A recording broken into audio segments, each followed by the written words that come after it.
Alright, I'm back. I'm sorry for that long hiatus I took. It feels like a long time since I made a video. It's just been, life has been pretty, eventful, right now. Nothing bad. It's just been very busy with schoolwork and, events and stuff. I'm in the musical, and I was in marching band and all this stuff, so I haven't had a lot of time to make videos, but I'm here today.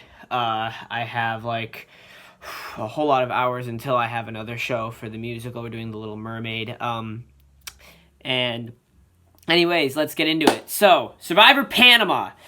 Finally, I can get back to doing the part 2 of this. You've been waiting too long for it, so I'm here. And now there's a reason that Casaya is one of the most memorable tribes in Survivor history. Not only did it steamroll the rival Ramina in the pre-merge, but it had the most zany batch of characters, ranging from ones that didn't get a lot of attention outside of the season, to people who are still hailed to this day as some of the most memorable players ever. That being said, this tribe has its fair share of rotten apples to spoil the bunch, and if I'm being honest, I think I prefer the people who came from Lamina, if you couldn't tell from that video. But this is gonna be a kind of funky video, because in the last one I only ranked 7, and today I'm ranking 9 for the reasons I already explained, because of how the tribe consolidation and Exile Island kind of worked. Now, I loved Tina at first. She's at last here, not only because she was the first boot of the season, but because she was voted out before the tribe consolidation, so it's hard to even compare her game with the rest of Casaya. She started on the original Casaya tribe, though, along with Suri, Melinda, and Ruth Marie. She was at first the leader of the tribe, sort of. She was the hardest working and the primary provider, and her identity as a lumberjill who had just recently lost her son gave her this rough yet soft character that made her so easy to root for early on, but sadly her tribe hated her for some reason. Okay, maybe that's a little bit of a little too big of an exaggeration, but especially Suri wasn't too fond of her, stating that if Tina was doing all the work, it made the others look lazy, which doesn't make that much sense. Yeah, no, you should be working, this wouldn't be a problem if you were actually helping her too, if the other people were, helping Tina, then there wouldn't be this problem of, oh, well, now she's making us look bad. But no matter how you looked at it, Tina was doomed once they lost that first immunity challenge. Yet another victim of a tribe hating their leader from the start. To me, Bobby is the epitome of forgettable players. He was massively under-edited, and the best thing going for him was that he was a physical asset for Casaya. As a matter of fact, at face value, it's surprisingly he went out only 5th overall. What ended up being his undoing was when he started to annoy his tribe in episode 5, and the last straw seemed to be when he and Bruce snuck off to drink the wine they won as reward in their outhouse. But hey, in their defense, they didn't have anywhere to sleep, so it was still funny to see the next morning him and Bruce all curled up in the outhouse, probably hungover, with 2 empty bottles of wine at their feet. This whole episode's vote was kind of messy, because Aris wanted to get Bruce out because he was much older and less helpful in challenges, but pretty much everyone else wanted Bobby gone, so they turned on Aris and voted old Bob Dog off. Yes, that's actually his nickname, I guess, but I never heard him referred to as Bob Dog on the show, so I didn't put that in quotes between his first and last name. Melinda's time was short-lived, and she was the first boot after the consolidation, so only 2nd boot overall. I actually liked her a lot, surprisingly, because she seemed to be more loyal to Tina in the last episode, at least in the sense that she seemed the most hesitant and remorseful for voting her out. Well, then she gets picked to be on Casaya, where her only former teammate is Suri, and a majority alliance between Aris, Shane, Danielle, and Courtney, and they immediately set their sights on the older women of Casaya, and they were ruthless with their deliberations. They pretty much told her and Suri that whoever stays tonight between the two of them is going next time, which ended up not being true for Suri, as they decided to vote out Melinda. Now, it is worth being said that she did have a little ray of hope, as Shane had threatened to quit to the point where his own alliance was willing to vote him out, but he changed his mind after a little convincing from Aris. In all honesty, I feel bad for Courtney. Everyone hated her, and besides being a little obnoxious at times, I just couldn't see why people couldn't stand her. Now, she wasn't necessarily likable, but she played a lot bigger part in the season than the other 3 already on this list. I mean, she was almost untouchable for quite a while for someone who was so hated by her cast. It was really once there was no more Lamina left, besides Terry, who always had at least one form of immunity on him, so someone from Casaya always had to go episode after episode. Then, at the final 7, where the reward challenge had the remaining players essentially spilling tea about each other, she realized just how poorly her fellow Gitanos tribe mates thought of her, as that Gitano... I don't know why I always have to explain this. I just like peppering in the name of the merge tribe. Gitanos was the merge tribe, if you're wondering. Now, this sent her into a downward spiral where she started to worry that her time was almost up, but her new status as persona non grata made her safer for at least a few days. You see, people started to realize that Courtney would be the ideal person to take to the final two. A real GOAT, so to speak. And people like Terry and Shane made deals with her, with Terry forming a full-blown alliance with her and Danielle at the final 6 reward. However, Courtney being a GOAT didn't sit well with Suri. To Suri, anyone being a lock for the final 2 was bad, GOAT or not, so she devised a plan to get her out. The one that will go down in history as one of the most ingenious moves in Survivor history. It's called the 1-2-3 vote, and it basically worked like this. Suri anticipated that Terry, Courtney, and Danielle had formed an alliance while they were away, and that could mean trouble as they could all vote out Aris, and Shane wanted to keep Courtney around for his own benefit, so they couldn't force a tie. So Suri knew for sure that Terry and Courtney were both votes for Aris, leaving 4 votes remaining. Suri keeps Shane's sights off Aris as well by telling him that everyone was voting for Danielle, but they weren't. Suri and Aris were working together, so now that's 2 votes for Aris, 2 votes for Courtney, and Shane voting for Danielle. That left Danielle, who Suri was also able to get to vote for Courtney, sending her home. That was really confusing. So yeah, that pretty much explains Courtney in a nutshell. She wasn't the most dislikable person to come from the show, but her already minor legacy on the show was quickly smashed to pieces by the strategic juggernaut that was Suri. You want my hot take? I don't understand the hype behind Danielle. What's even more shocking to me is that she comes back for Heroes vs. Villains. Now, as I've said before, the winner has to have done at least something to get as far as they did, and that applies to the runners-up as well. You see, Danielle was a good strategic player for the most part. Now, of course, she did make some questionable moves along the way, but ultimately it didn't matter much, as even though she was targeted very often by the likes of Shane, she was pretty safe for most of the time. Ironically, her possible girls' alliance was ripped apart in episode 2 when Sally and Misty went to Lamina, but that was okay because she immediately joined forces with Courtney, Shane, and Aris, forming one of the most dysfunctional alliances the show has ever seen and likely ever will. But because Casaya was a beast in the pre-merge, there weren't that many opportunities for that alliance to crumble. She was also guaranteed to be safe for the first few episodes after the merge because of the commanding numbers advantage that they had on Lamina. Danielle was even put in kind of a tough position when Terry showed her his hidden immunity idol in order to sway her over to his side, but it didn't work. Once it was just Terry left for Lamina, she ended up siding with him alongside Courtney for about half an episode until Danielle jumps back to Team Suri to vote out Courtney. So now, in addition to Shane, Danielle has Terry coming after her, but here comes Suri again to save the day and vote out Shane to keep her safe.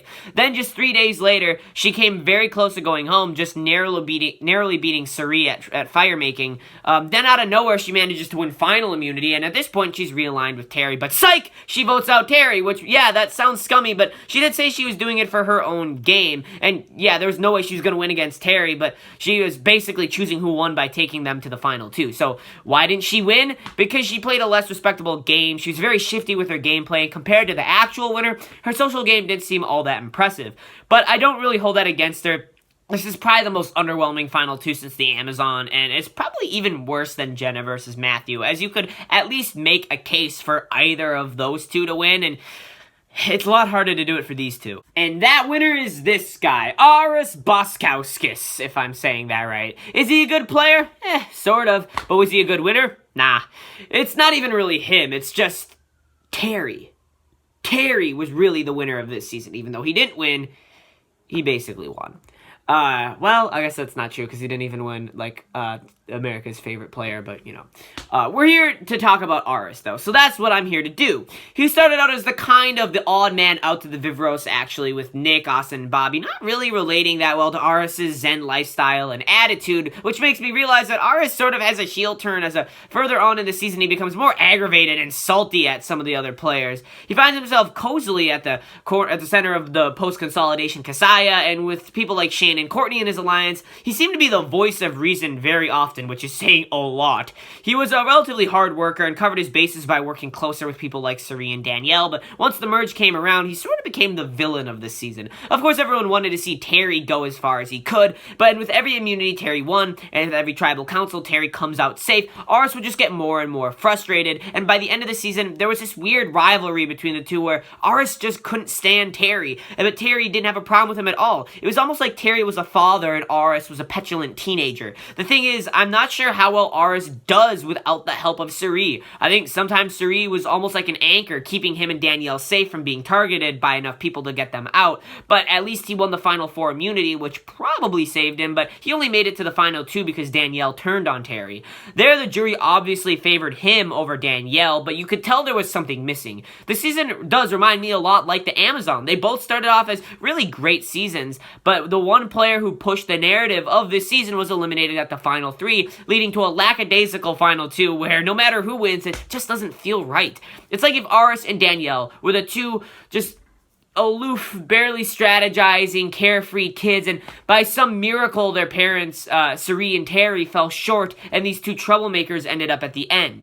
No, I'm not saying that Bruce was a better player than Aris or even Danielle. I mean, I don't really know if Bruce even had that much of a game to start, but Bruce's story is incredible. He started off very roughly, with him spending episode 2 on Exile Island after being the last man in the schoolyard pick. Then when he took Melinda's place on Casaya, he was ridiculed by some, but was ultimately a pretty revered member of Casaya. But all the while, he still seemed like he could be a swing vote when the time came, which is why Terry tried to work him over at the merge, and it did look like he was heavily considering at first, but it took a machete to the face on accident to convince him he should probably just stay loyal to Casaya. Well, once it got down to just Terry as the, outside of the Casaya alliance, that's when things got bad for him. For a decent chunk of the game, his stomach wasn't feeling very good, and at the final 7, it started to get real bad. While Terry, Courtney, and Danielle were away for reward, Bruce's situation got even worse, and he ended up needing to get medevaced from the show, and thus was removed from the game.